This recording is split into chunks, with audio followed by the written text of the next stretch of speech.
Olá, servir para aprender a amar, amar para melhor servir. Compreender os ensinamentos de Jesus nos tempos atuais requer bastante discernimento.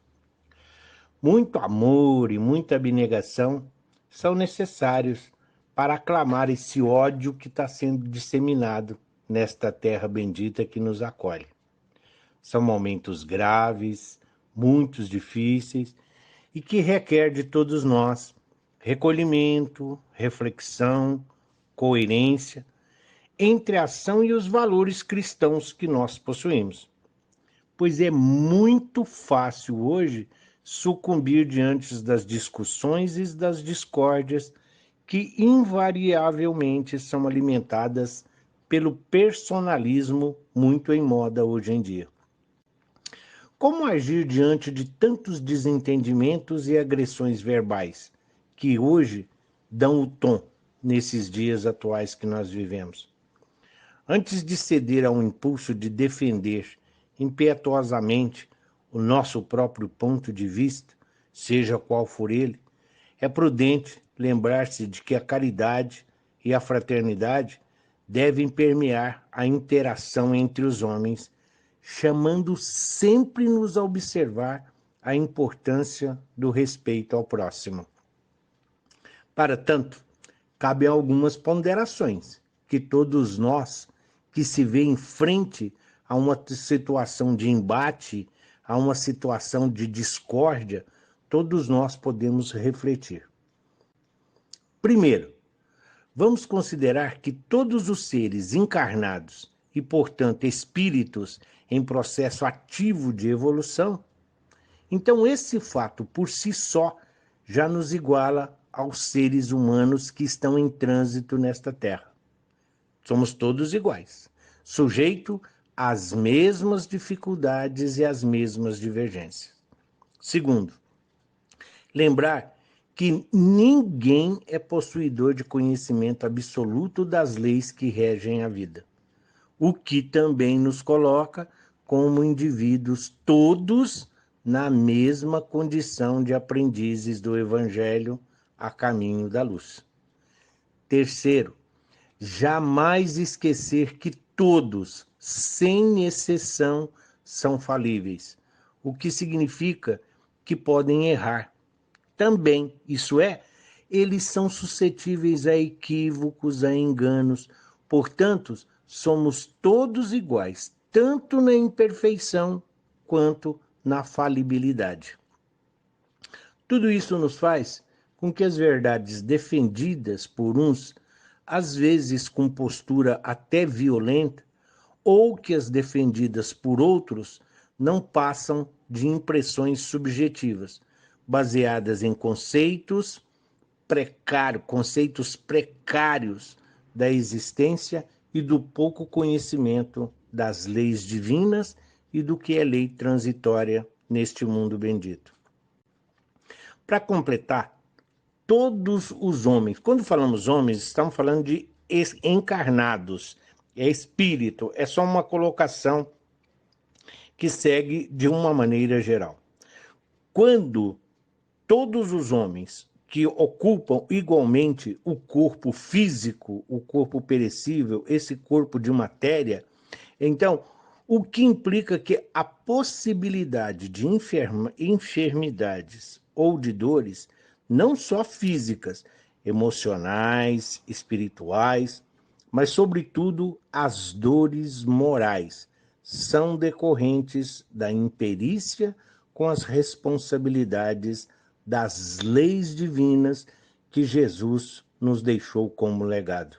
O código da fraternidade que Jesus nos deixou. Quando a dor chega, os encarnados, mesmo aqueles que são tomados pela revolta, sentem a condição de impotentes diante dos vários imperativos da vida. É como se o mundo nos afrontasse. Nós nos sentimos impotentes, nós nos sentimos desqualificados, igual crianças espirituais, que entregam-se em maior ou menor intensidade à resignação, à autoanálise e à humildade.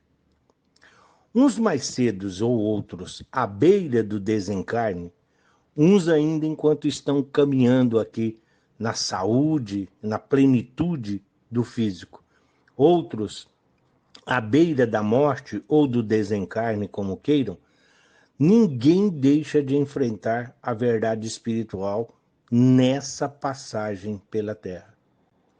Aquele que em nada crê de Deus, desespera-se ou fica muito assombrado. Aquele que viveu preso aos dogmas rigorosos de denominações religiosas ou culturais, surpreende. Aquele que não agiu para o bem do próximo, aquele que não se arrependeu, aquele que prejudicou, aquele que se envergonha, aquele que procurou melhorar, aquele que procurou aprender em cada passagem da vida, se sente reconfortado. Aquele que dedicou sinceramente ao próximo, vislumbra uma centelha de luz. A dor constitui, portanto, uma bênção para o espírito encarnado.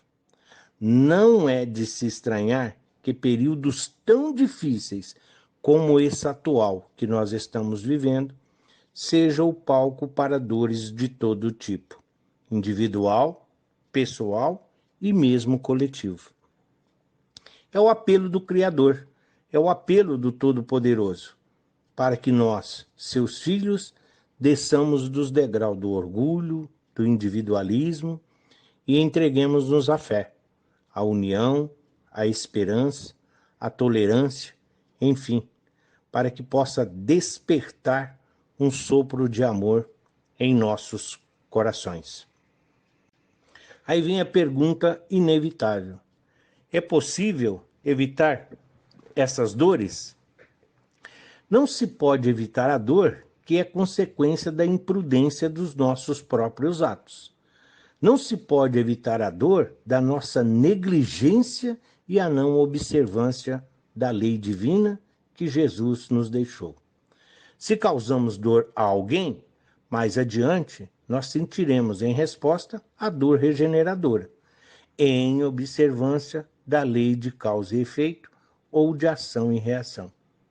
No entanto, nós também podemos trabalhar diariamente para espalhar o amor, a caridade, para que nós possamos espalhar, né, o perdão, para a compreensão, a paciência, a tolerância, exercer a compreensão primeiro de nós e depois dos nossos irmãos, do nosso semelhante, descartando aí de vez a prática do julgamento e da opressão, seja ela dentro do lar, seja ela na vida social.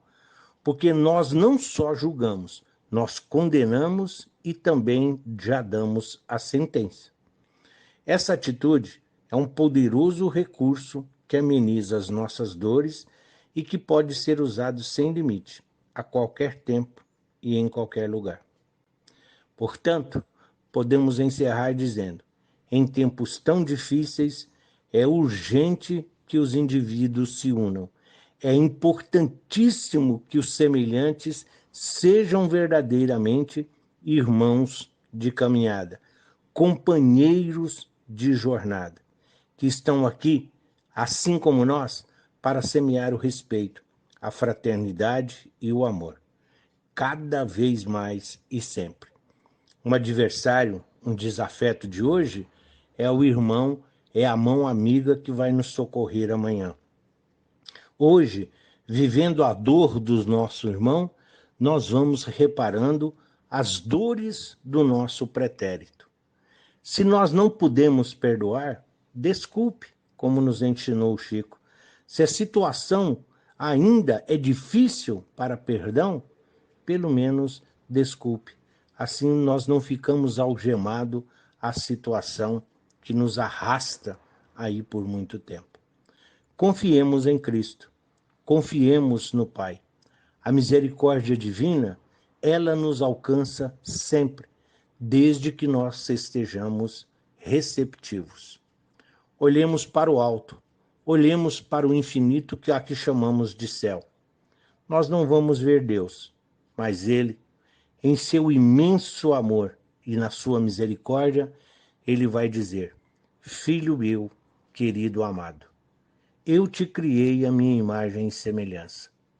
Criei tudo que está à sua volta, para a sua felicidade, para a sua evolução e para o seu crescimento, pois a sua destinação é a esfera crística.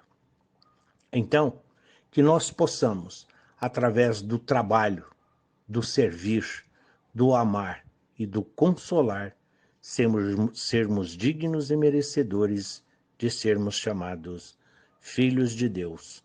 Que assim seja, graças a Deus e graças a Jesus.